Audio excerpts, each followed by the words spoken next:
জুলাই আন্দোলনের অন্যতম বড় একটি স্লোগান ছিল বিকল্পকে, আমি, তুমি, আমরা। এই কথাটাই 2018 সালে বলেছিলেন মির্জা ফখরুল ইসলাম আলমগীর। বিশ্বাস করুন, আপনিই বাংলাদেশ, আমরাই সবাই। একটা দেশ কোনো রাজনীতিবিদ বদলায় না, বদলায় তার মানুষ, সাধারণ জনগণ। বাংলাদেশের ইতিহাসের অন্যতম পরিশুদ্ধ মনের রাজনীতিবিদ মির্জা ফখরুলকে নিয়ে ভয়ঙ্কর অপপ্রচার চালাচ্ছে একটি চক্র। মোটা দাগে তার বিরুদ্ধে 3টি অভিযোগ তোলা হয়েছে। 1, মির্জা ফখরুল ভারতের পক্ষের লোক। 2, মির্জা ফখরুল আওয়ামী লীগের পুনর্বাসন চান। 3, মির্জা ফখরুল নির্বাচন চান কিন্তু সংস্কার চান না।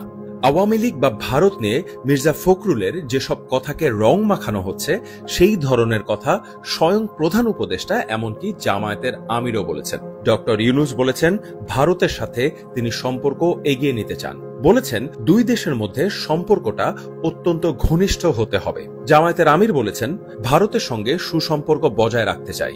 বলেছেন জামায়াত কখনো ভারত বিরোধী ছিল না। এসব বলার জন্য এই দুইজনকে সোশ্যাল মিডিয়ায় কেউ কিছুই বলেনি, কিন্তু মির্জা ফখরুলকে বানানো হচ্ছে ভারতপন্থী, আওয়ামী লীগপন্থী। প্রধান উপদেষ্টা নিজে বলেছেন আওয়ামী লীগকে নিষিদ্ধের কোনো পরিকল্পনা নেই। অন্যদিকে অনেক আগেই জামায়াতের আমির ঘোষণা দিয়ে আওয়ামী লীগকে ক্ষমা করে দিয়েছেন। অথচ মির্জা ফখরুল যখন বললেন আওয়ামী লীগের বিষয়ে জনগণই সিদ্ধান্ত নেবে, তখনই তাকে সোশ্যাল মিডিয়ায় হেনস্থা করা শুরু হয়, আর শুরু হয় ব্যক্তিগত আক্রমণ। 5ই আগস্টের পর থেকে ভারতের বিতর্কিত কার্যকলাপের বিপক্ষে যে লোকটি স্পষ্ট অবস্থান নিয়েছেন তিনি হলেন বিএনপি মহাসচিব মির্জা ফখরুল ইসলাম আলমগীর।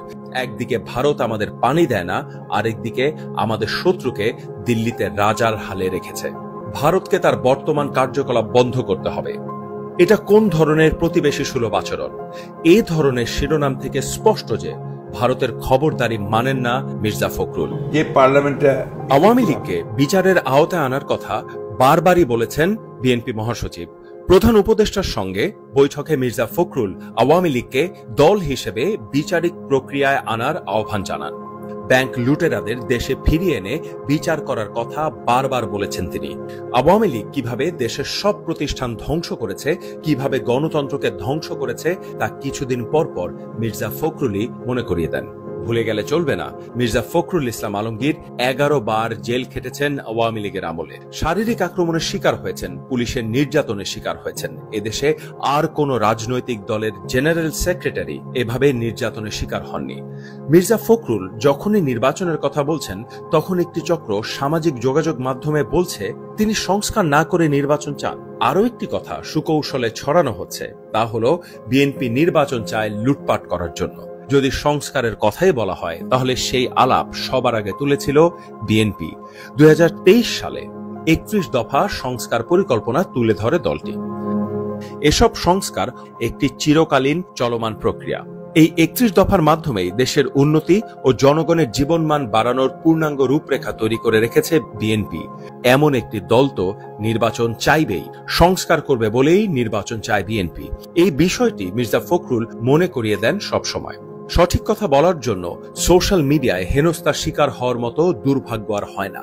ট্রোল, মিম, স্যাটায়ার, কার্টুন সবই সুস্থ ধারার চর্চা, কিন্তু নাম ধরে ধরে অশ্লীল ভাষায় গালাগালি ও ব্যক্তিগত আক্রমণ করাকে জঘন্য ও অসভ্য কাজ হিসেবেই দেখা হয়। শারীরিক কারণে মির্জা ফখরুল চেয়ারে বসে নামাজ পড়ায় তাকে অভিজাত মুসল্লি সহ নানা রকম ব্যঙ্গাত্মক কথায় আক্রমণ করা হয়। অথচ ডক্টর ইউনূসও চেয়ারে বসে ঈদের নামাজ পড়েছেন। ব্যক্তির চেয়ে দল বড়, দলের চেয়ে দেশ বড়, এই কথাটা বারবার মির্জা ফখরুলই বলেন। তিনি বলেছেন বিএনপি ভারতের পক্ষেও নয়, পাকিস্তানের পক্ষেও নয়, আমেরিকার পক্ষেও নয়, ইংল্যান্ডের পক্ষেও নয়, বিএনপি বাংলাদেশের পক্ষে। আপনাকে বলছেন সচেতন মানুষ মাত্রই বুঝতে পারার কথা মির্জা ফখরুলের মতো একজন কলুষ মুক্ত রাজনীতিবিদের উপর আনা অভিযোগগুলো শুধু মিথ্যায় নয়, তার ক্লিন ইমেজ নষ্ট করার একটি ভয়ানক ষড়যন্ত্র। এই হৃদয়ে বাংলাদেশকে বসিয়েছি এত বড় জায়গা জুড়ে যে সেখানে ভয়ের আর কোনো জায়গা নেই।